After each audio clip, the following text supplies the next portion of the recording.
Have you ever watched pro wrestling on TV and thought to yourself, I could do that? Well, this is what happens when you don't just think about it, you actually do it. Hello, John, and welcome to Engage. Hello, thanks for having me. Absolutely my pleasure. Now, this is the very first episode of Engage since I decided to rebrand the show. So, what better way to kick off the rebranded version than by talking about pro wrestling, which is a subject that is quite close to both of our hearts. Now, when I decided that I wanted to do a show which was based around pro wrestling, there was only one person who I could think of that I wanted to invite to the show. And that was the winner of the 2022 Royal Rumble, Brock Lesnar. But when he wasn't available, I thought, you know what? I'm going to get the next best thing. And when he wasn't available, I thought I'd better give John a call. So here we are. Third, that's not bad, right? Third's not bad. I was expecting 374th. Yeah, we're on a bit of a time limit as well, so I didn't want to go into every single other alternative that there was there. But even though I couldn't get Brock Lesnar or anybody else, I am glad that you are on the show today because you've been involved in wrestling for almost 6 years now, and you've had some really good experiences along the way. And not only are you wrestling, but you've recently, well, within the last 2 years, you've also set up your own wrestling promotion as well. So I know we've got quite a lot to talk about on the show today. So I am going to give you a proper introduction now. But before we do that, I thought we better do some full disclosure. We are related, even though I don't think that we actually look that alike these days. And I thought it would just make for a much better show if we just get that out of the way, so we're not pretending that we don't know each other throughout the entire episode. We're not going to have any embarrassments when or if my son Thomas barges into the office slash recording studio here, starts calling you Uncle John, and the whole charade just collapses. So I just thought we'd get that out of the way.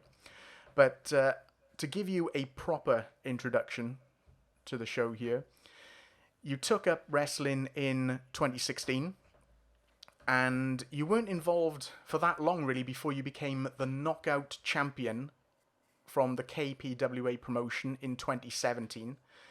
Not only that, but you were actually the longest reigning champion they had, and the only wrestler to defend that belt in another promotion.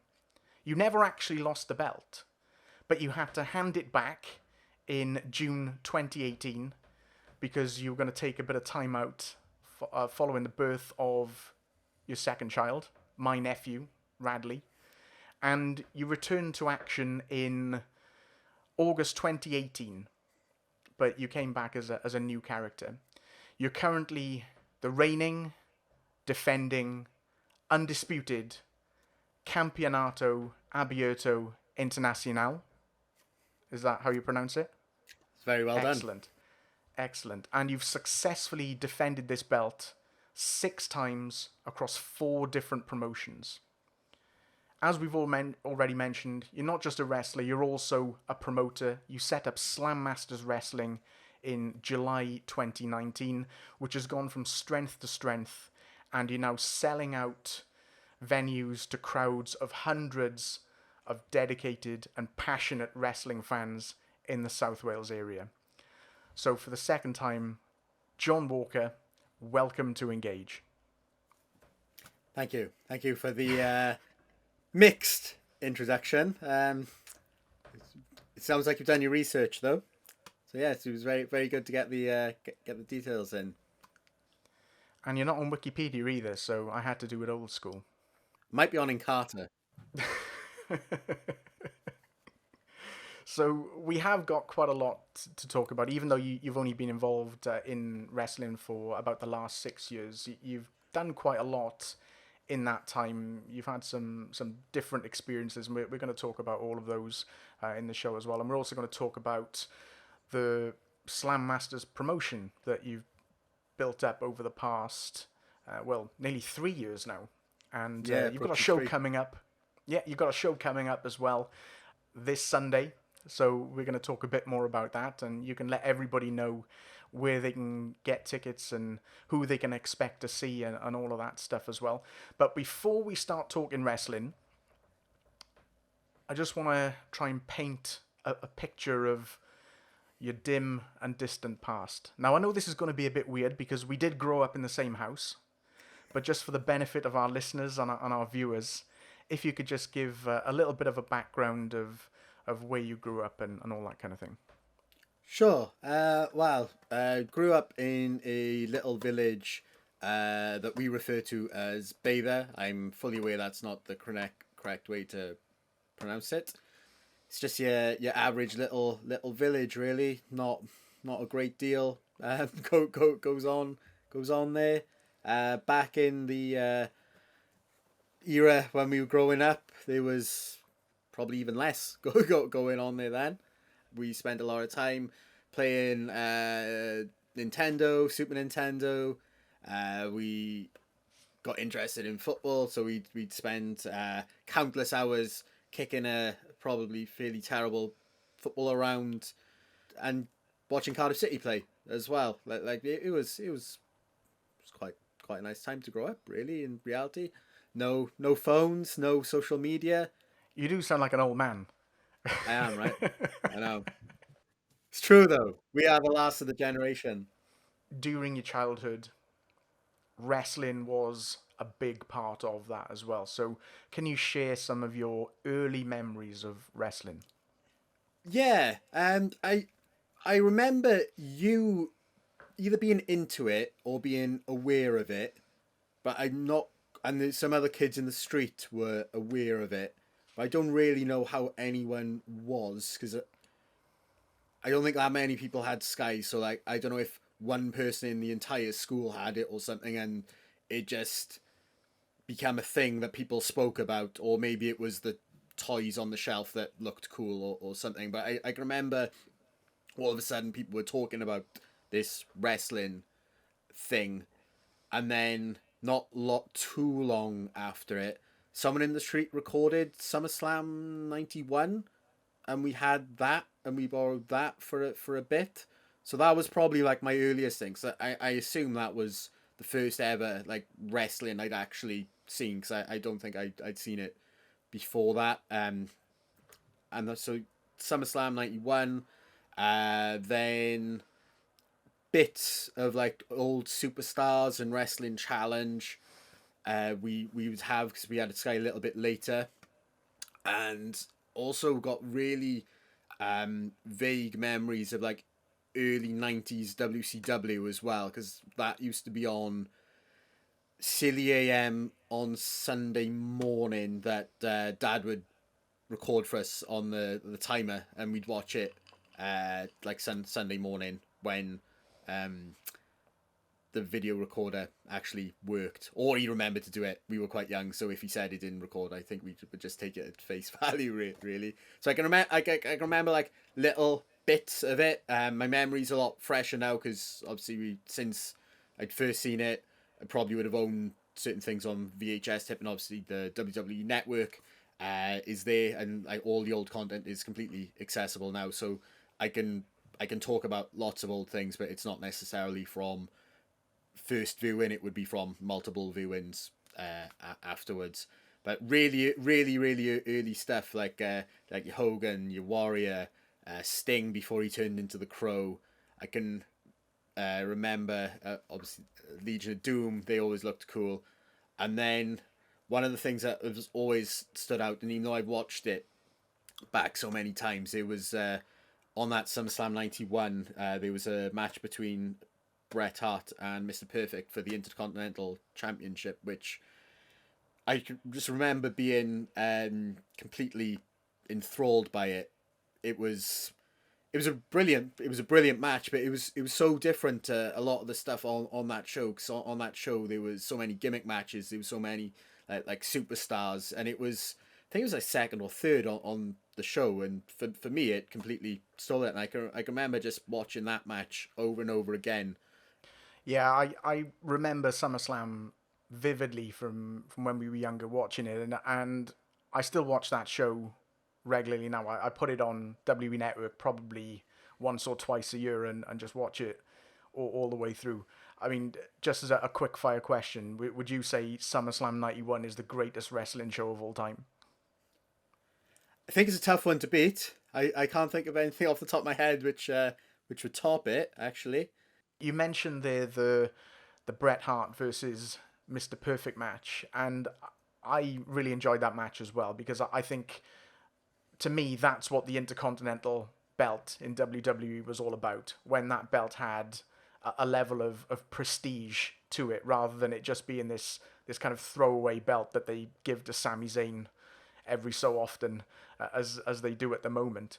But if there was one match that you could recall where you thought, yeah, I love wrestling. This is why I love wrestling. Would you say that was the match that like flicked that light switch in your head?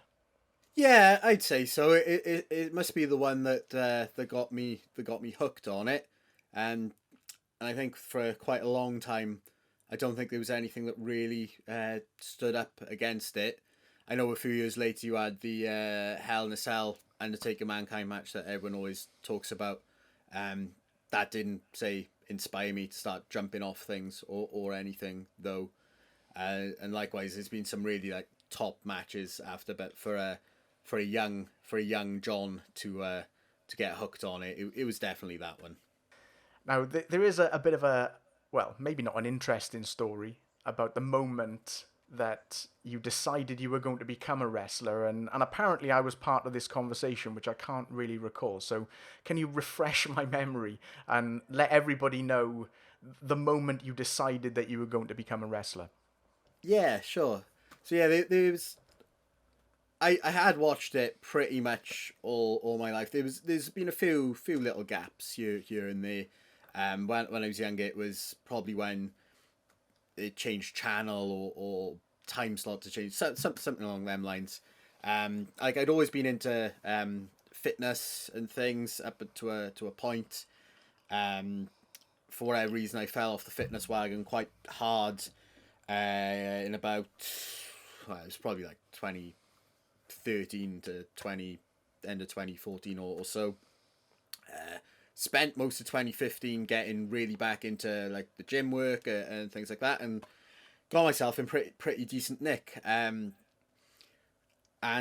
for some reason, then we went to Butlins for WWE weekend, and I think it must have been a couple of beers in or so watching the WWE show, and it was a complete throwaway match between the Usos and Ryback against the Wyatt family, which didn't have Bray in it because he was in the main event against Roman Reigns. So it was Luke Harper, Eric Rowan, and a relatively new Braun Strowman. And for some reason, I was quite intrigued by how little the Usos were doing. They were just chatting to themselves on the apron while Ryback was doing his best to get the crowd going with his feed me more stuff. And I was just watching them, and I thought, I reckon I could do this. And I didn't know at what level or to what extent. Not even going to training at that point. I thought, well, perhaps your best chance is if you were ever going to do just one match, maybe it'd be like a battle royal or a Royal Rumble or something. So, but during that match, I thought I'm gonna give this a go. If I can figure out how to give it a go, I'm gonna give it a go. And I can remember saying to you, I reckon I can do this. And you just your answer something like along the lines of yeah, whatever. And that was about it. And I thought, oh right, okay, I'll show you. Yeah, I don't really remember it. I think I was more concentrating on trying to get Thomas to watch the match because he wasn't really into wrestling at that point. I think that might have even been his first ever experience of it. I don't think he even watched it on TV at that point, and he would have been about a month away from turning 5. So you can imagine he's just fussing around on his seat and turning around, facing the row behind him, and I think I was more focused on that than listening to you talking yourself up as a potential opponent for the Usos and Ryback in that event. But it was a great weekend overall. Really enjoyed it. We came home. Most normal people would perhaps, after they'd sobered up, thought, you know what, I'm not actually going to give that wrestling thing a go. That was a bit of a silly idea. But you went ahead with it. How long after we came back from that Butlins weekend then did you put those first steps into motion into getting involved in wrestling? Well, it was really, really quick because obviously Facebook listens to your conversations, doesn't it? So about a day or two after we come back, I was seeing adverts for wrestling training in Wales, run by Welsh Wrestling. Welsh Wrestling's the biggest promotion in Wales. They run so many shows a year. They do all the theatres, the holiday camps. They literally do everything. So if there was and at that time that was probably the only company in Wales that people would know as well, really, unless you were really really ingrained in the scene. So I just give him a message, give a little story about me being a fan and not necessarily being the experienced person or the biggest person or what have you. Just saying I've spent a lot of time getting fit. I reckon that side of things I'd be okay with. I've never stepped foot in a ring. I'm really interested in giving it a go. What do I need to do? And I had a message back saying, okay, if your cardio's decent, come down to see what you think. Pay your deposit. We're gonna start training people up in February. So it was about 2 months or so. It was either end of January actually or start of February the following it. So it was about 2 months after that I did my first training session. It's a bit of an eye opener. There was a small group of about 12 or 15 people. A couple had been pro wrestlers before and were looking to get back into it. Some had done like little bits of training here and there, and then there was people like me who'd never step foot in. I ached a lot the next day. I thought, I don't know if I can do it in truth, but I wanted to go back and just either prove to myself that I could or I couldn't. Yeah, so that's interesting what you say there, that you were involved with this group of some quite experienced people as well, and then there was a few other guys like yourself who'd never set foot into the ring before. So what I wanted to ask was, do you think that you were at something of a disadvantage because you didn't really come from a fighting background? Now I know that you did karate when you were a younger kid. You hadn't really had any fights in a professional capacity for the best part of about 20 years at that point. I know a lot of people who have got mixed martial arts backgrounds get into wrestling as well, which I imagine would be quite advantageous. Things like the chokeholds and submissions and like the grappling and all that kind of thing. So as somebody who had none of that sort of background, how did you find it going into the ring for the first time for your first few training sessions? Weirdly, I think even though it'd been a long time, some of the karate actually helped. It helped with like stances and some footwork. So when that came back to me, it helped quite a bit. The difficult bit was almost deprogramming what remained in your brain. So things like a karate punch or a karate kick is very different to a wrestling punch or a wrestling kick. So trying to, as things are coming back to you, trying to unprogram them and go to something else it was a bit tricky, but I think it helped from just the footwork side of things. No doubt, if I'd been doing mixed, as you say, MMA or full contact non-stop martial arts, it probably would have been a lot easier again. But I think even a little bit of experience with that would probably would help anyone really. Likewise, I'm pretty confident that anyone who's done a bit of ballroom dancing would also take to wrestling somewhat better than somebody who hasn't done it as well because of the footwork. Okay, that's an interesting observation as well. So perhaps if your wrestling career doesn't take off in the way that you'd hoped it would, then there might be a spot for you on Strictly Come Dancing then. Be the next Fandango.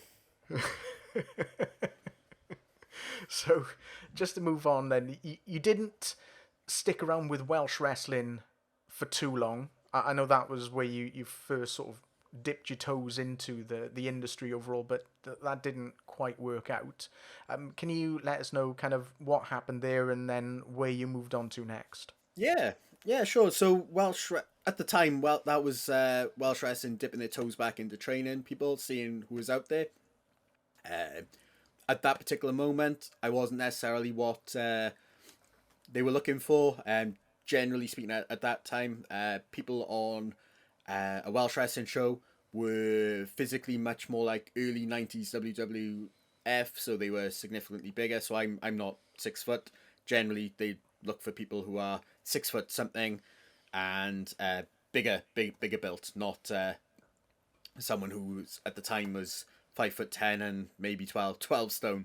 Um, and likewise, at that time, the training was not weekly or anything either. It was once a month or so.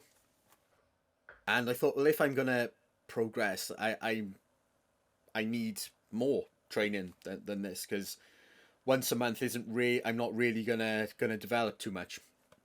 So in that training group, one of the guys here who was more experienced discovered Knockout Pro Wrestling in Blackwood Way.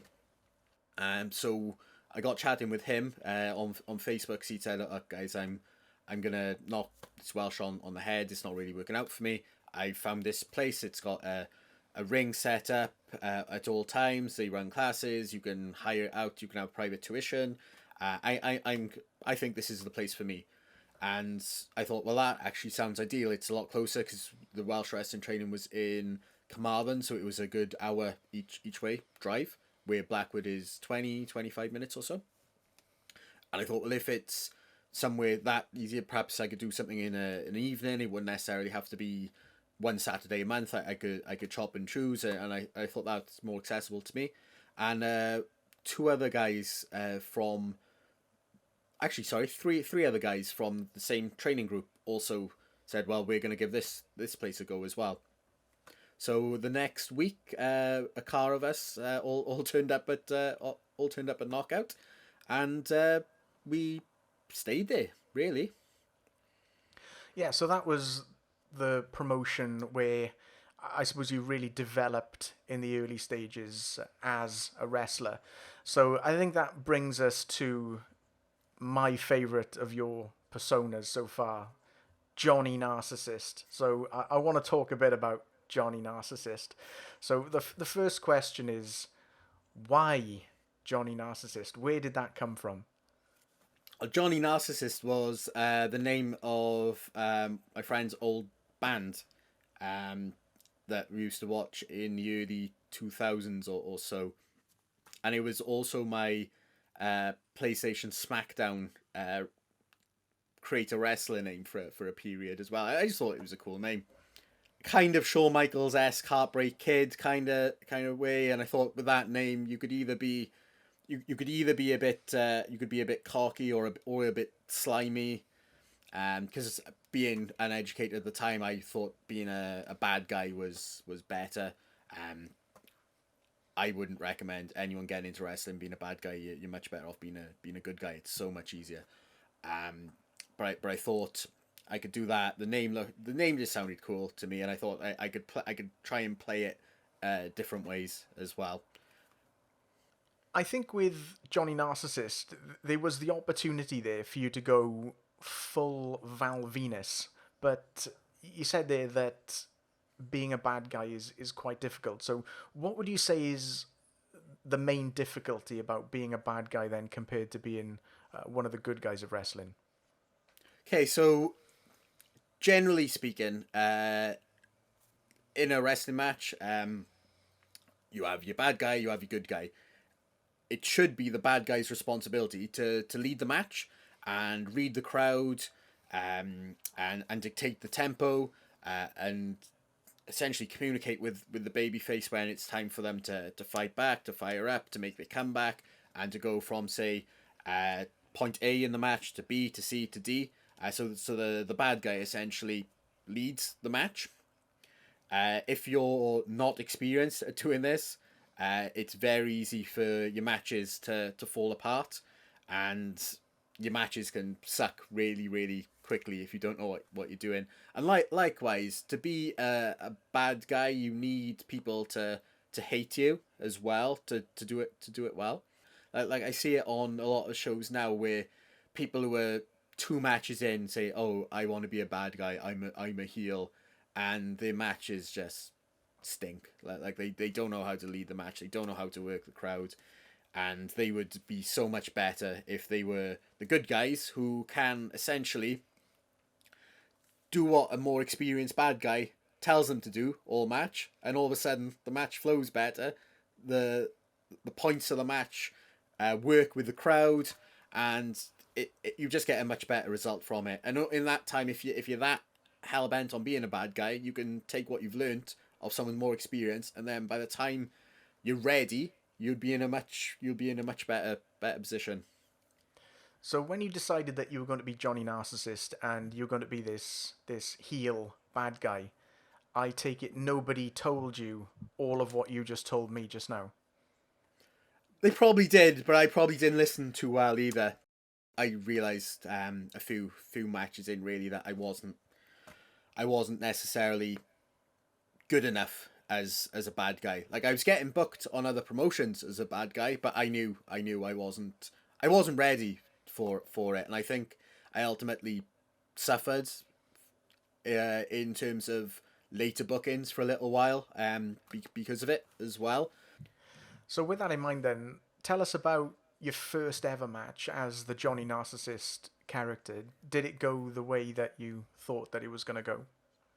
Well, my first ever match was a bit of a funny story. So my first ever match was a very, very last minute thing. So at the time, Knockout had a relationship with a company in South Wales called Exposure Wrestling. The idea was we turn up, we help out, we gain that experience, and then should there be a position on the show that needs filling, perhaps one of us, if we're ready, would get it. So I was there on the December 2016 show, which also featured a certain individual by the name of Cody Rhodes. Doug Williams was on the show. There was also some guys who are now in WWE NXT UK, such as Zaya Brookside. Kenny Williams was on the show. It's pretty loaded card. For whatever reason on the show, there was going to be a triple threat match between Robbie E, who is now in NXT as Robert Stone, and the Lion Kid, who is a bit of a staple, or was a bit of a staple of the UK scene at the time. He's wrestled all over Europe as well. And there was a younger wrestler by the name Austin Isaris from Scotland as well. So they were going to be in a triple threat match.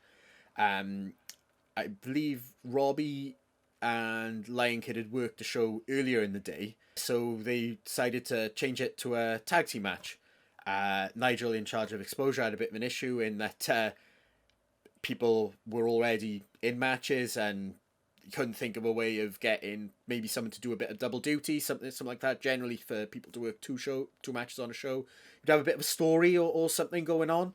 But Robbie and Lion Kid were basically arriving and going straight into their match, so you couldn't even do a bit of setup.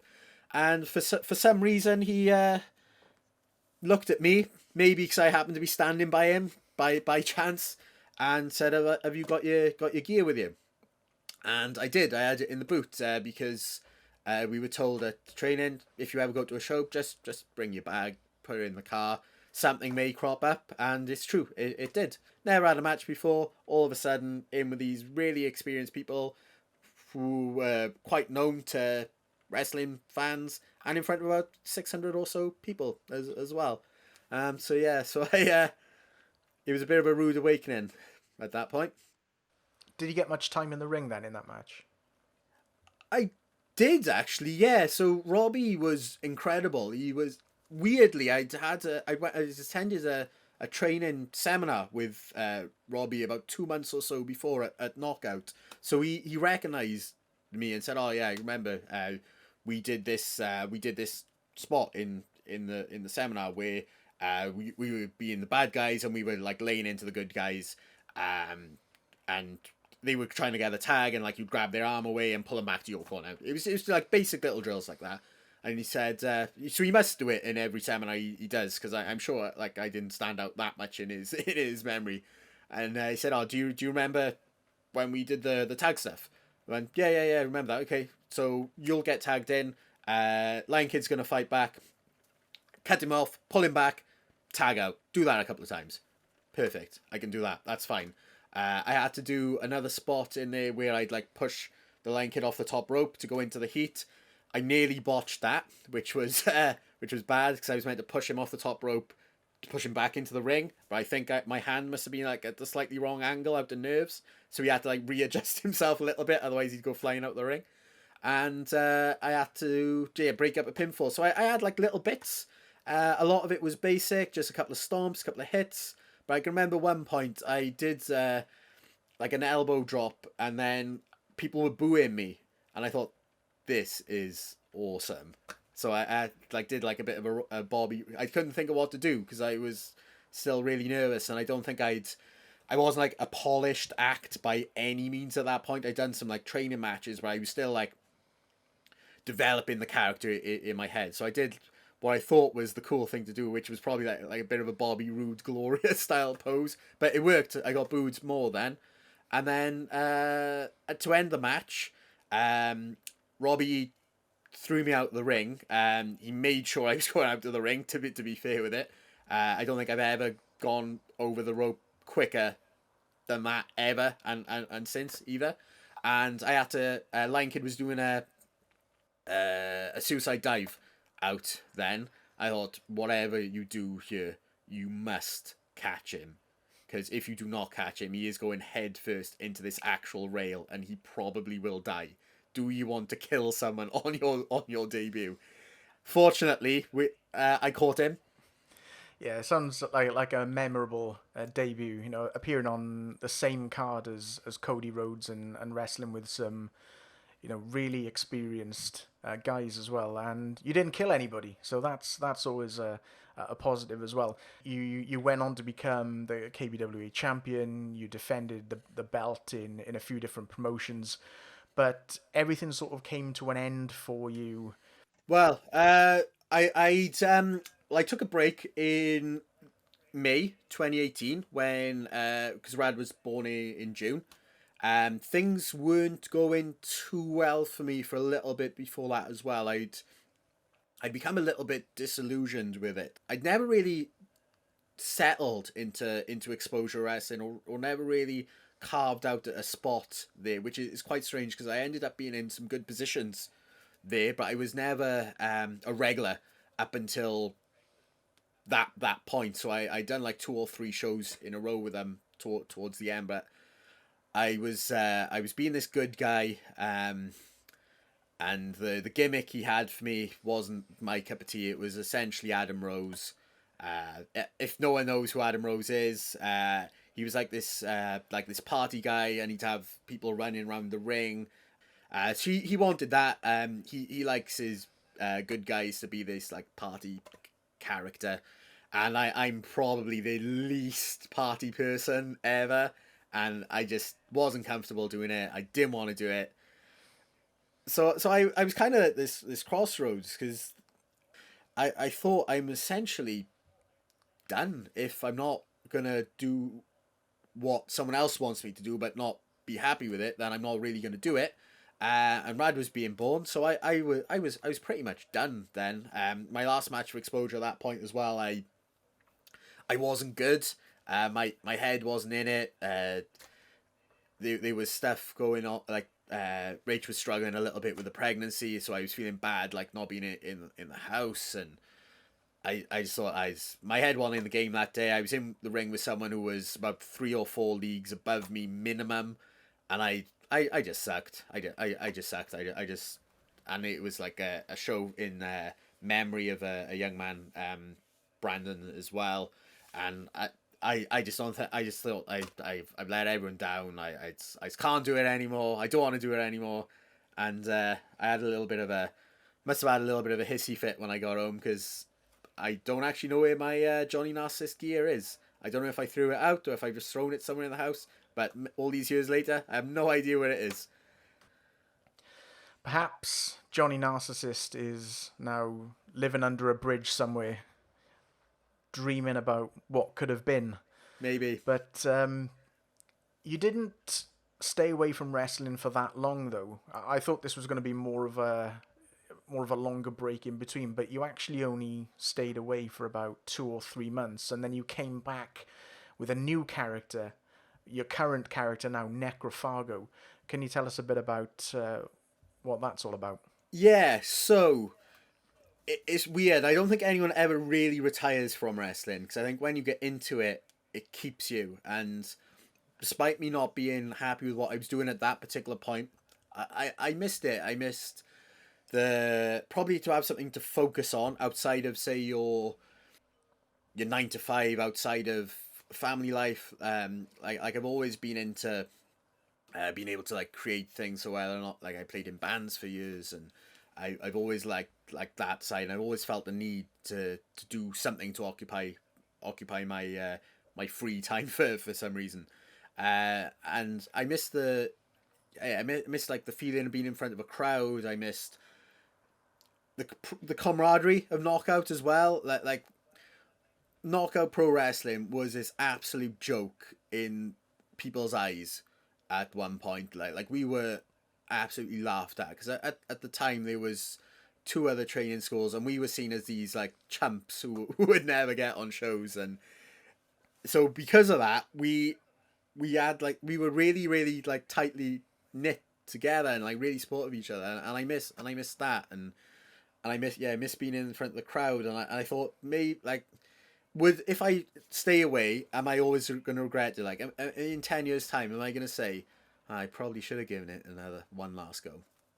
So well, I've kind of always loved the luchas of WCW, and I wonder if I put a mask on, would I enjoy it?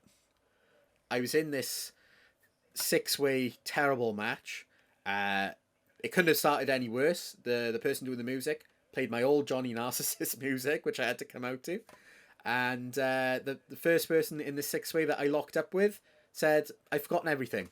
It was just a complete shambles. But because I won the match, so all credit to the guys putting the match together. They obviously thought, well, if this could work, this is like a good little character we could add to the shows. And when it was down to like me and this other, like the final 2, like I was in there, I was thinking, God, yeah, like he's hitting on me, and people are wanting to see this masked guy come back a bit. So I thought there's something with this.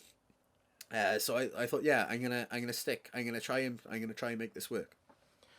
It was only a few matches into your new career as Necrophago that you had a match and actually beat Joseph Connors, who up until very recently was involved with NXT UK. So that's a bit of a scalp on your part. Can you tell us a bit about how that match came about? Yeah, so at the time, RIW were getting in like generally a name per show. So before Joseph Connors was signed by WWE for NXT UK, he was a bit of a name on the scene. So he was he was either the What Culture Pro Wrestling or the Defiant Pro Wrestling champion, depending on when it switched over.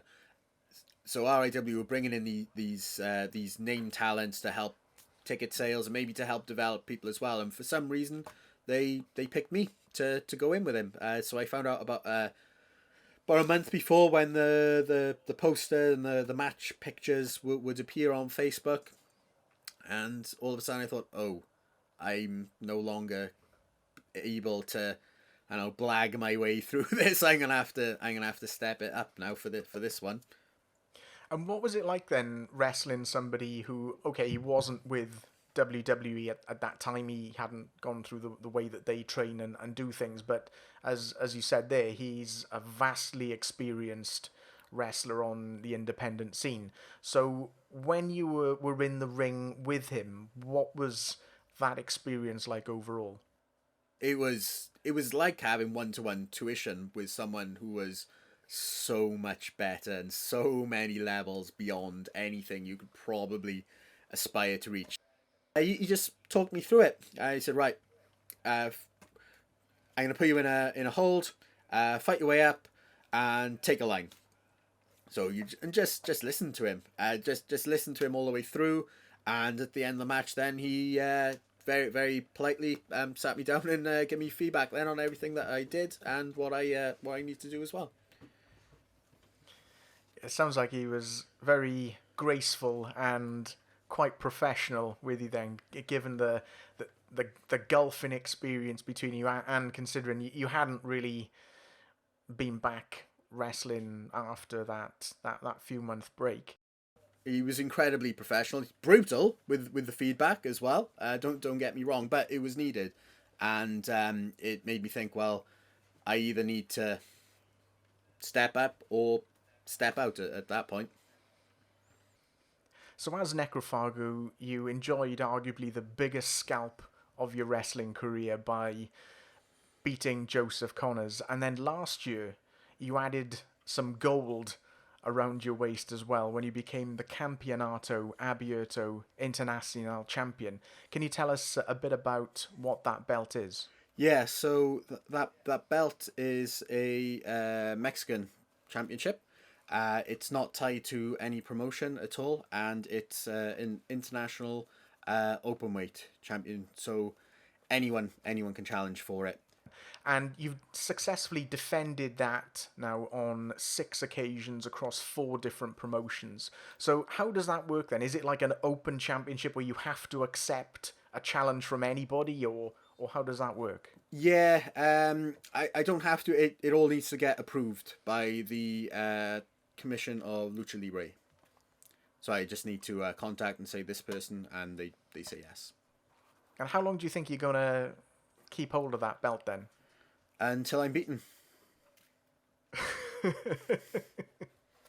A short and sweet answer. So you're defending that pretty regularly at the moment then. So are you putting that belt on the line now every time you step into the ring? Pretty much, yeah.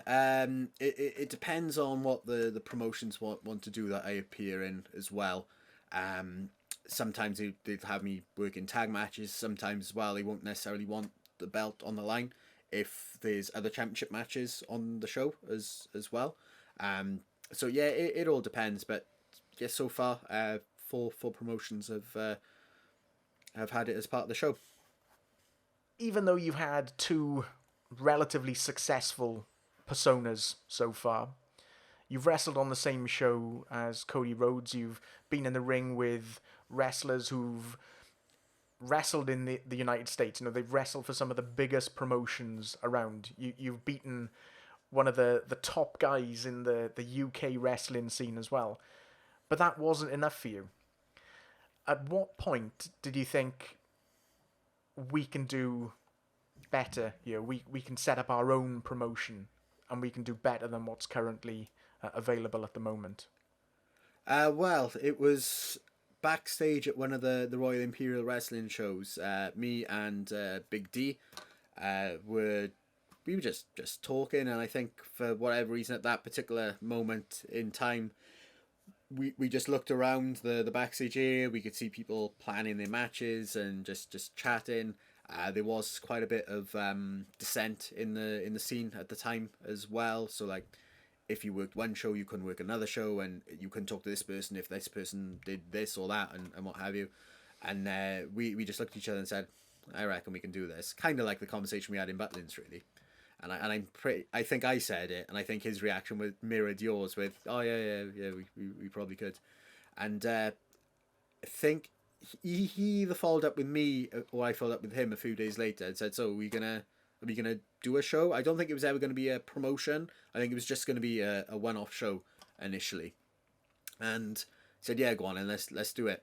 And we went from there. So very very like a complete in passing comment, and then suddenly a week later we'd decided to do it, and we were going full steam ahead in making it happen. And what challenges did you have then in setting up this new promotion, or even at that time, if you only had in mind that it was ever going to be a one-off show? The main challenge really would have been the talent, as I just alluded to it at the time.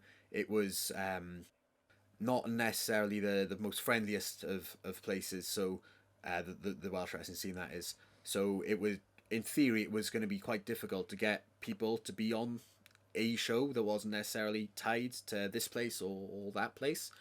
So we thought we could get a core of guys that we wouldn't necessarily have fallout from or hassle from doing it. So we thought we'd probably get about 5 or 6 people together, and then I think we thought we were going to be struggling to get more on then. So we were, in our heads, I think we were all going to be doing double or triple duty that day. Fortunately, we had quite the opposite. We're training schools that were really supportive of us trying to do something and trying to get people from different places working on the same show again. So that was really good. So the main challenge that we had was going to be the talent, which we overcame.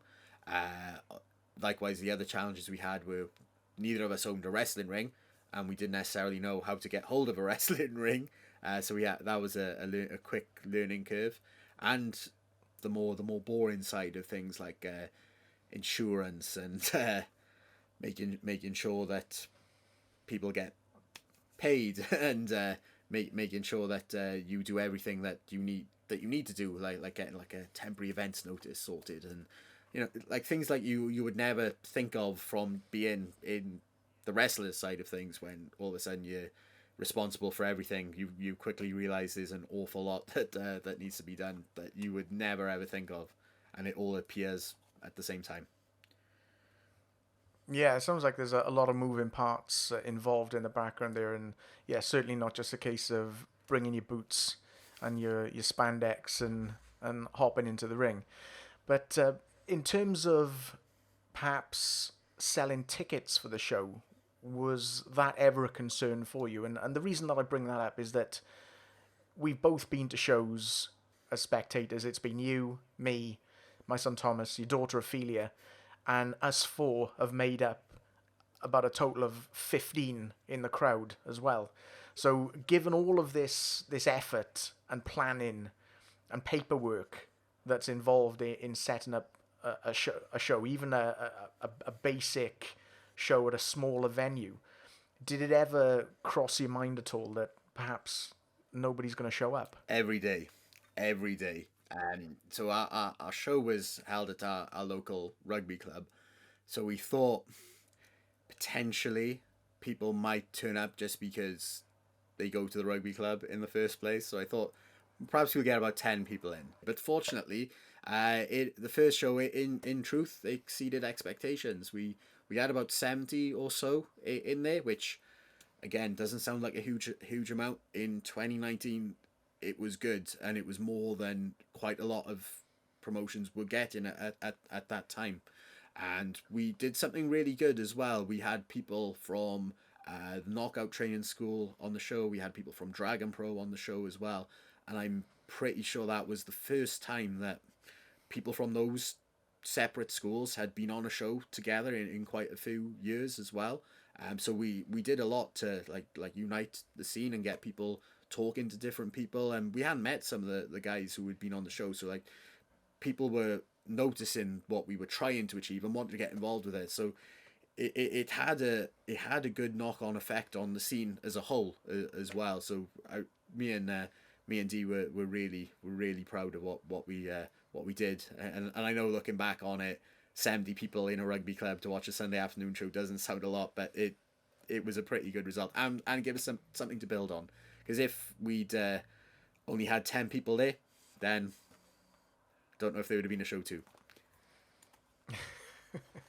I actually remember it, the first show. I thought there was more than about 70 people there. I know the rugby club is a relatively small venue as well, but it was packed. And the second show then, I think that was a better show, and even a bigger and better show overall. That was the one which had the Royal Rumble.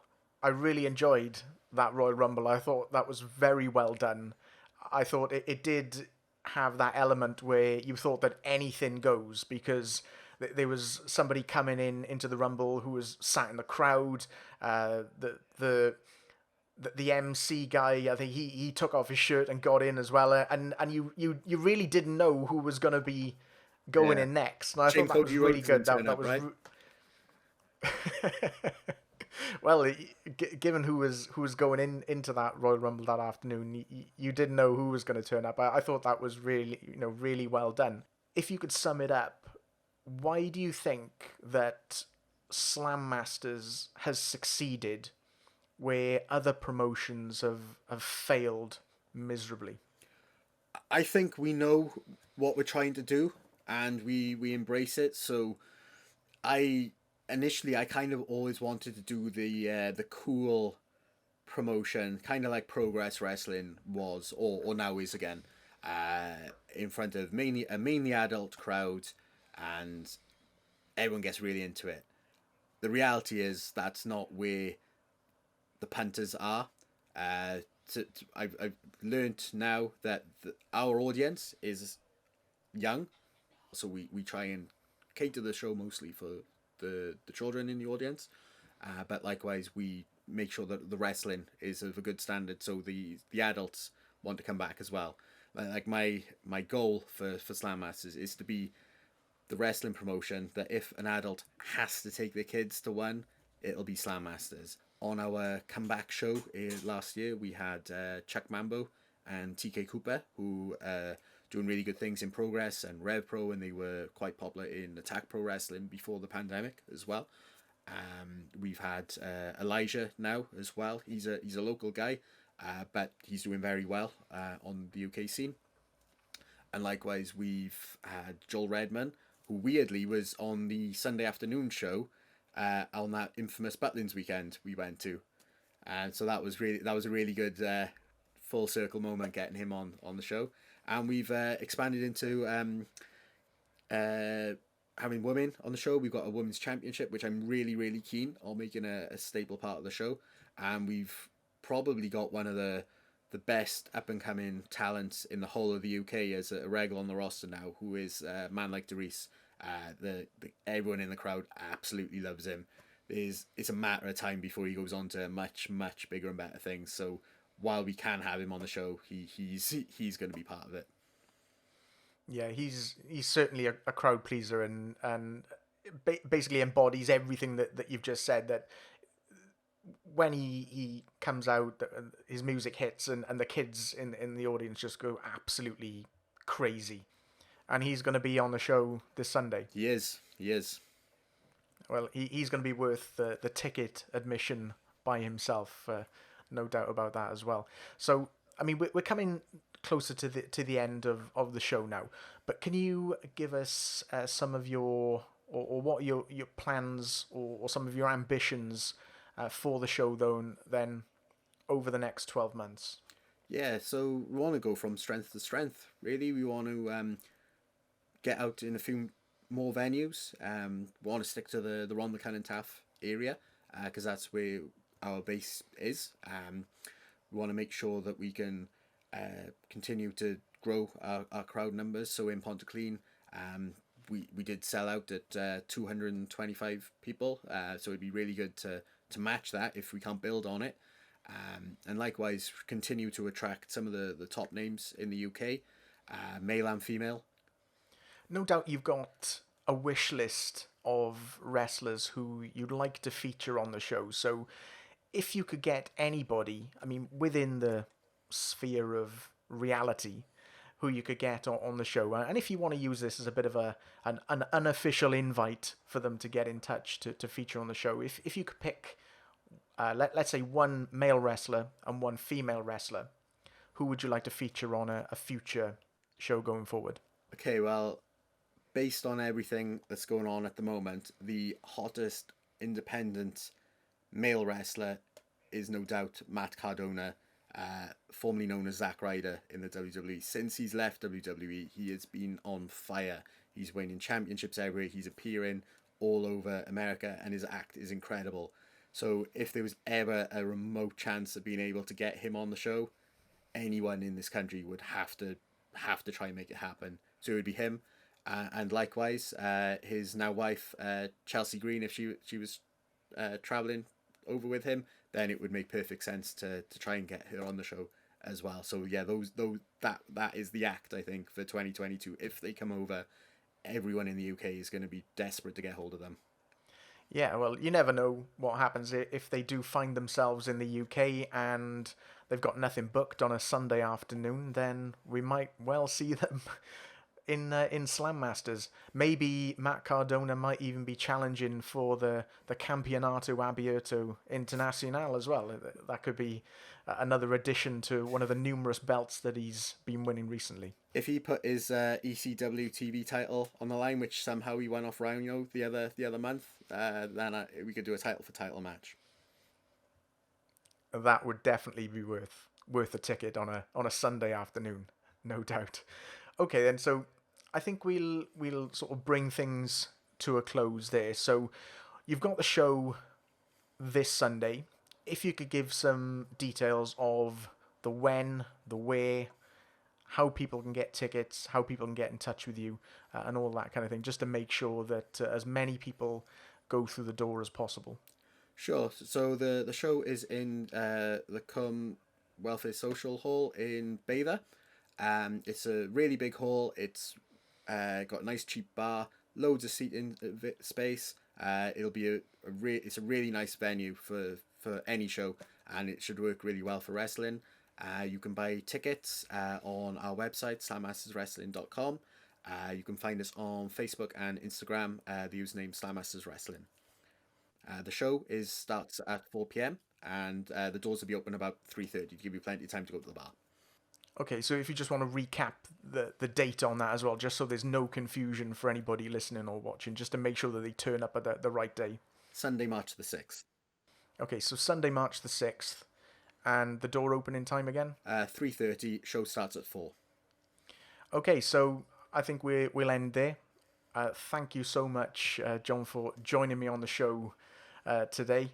I want to wish you the very best of luck with your 7th title defense, because no doubt you'll be defending that title on the show this Sunday as well. Obviously, I'm going to wish you all the best for the show as well. Not that you need any luck or anything like that. This is going to be show number 5. The 4 previous shows have all been incredible. If anything, they've exceeded expectations, and they just seem to be getting better and better as each show goes on as well. So I'm sure that you and all the guys and girls involved as well are going to absolutely smash it this weekend, and I'll see you there on Sunday. Thank you. I hope you enjoy the show, and thanks for having me. I'm sure I will.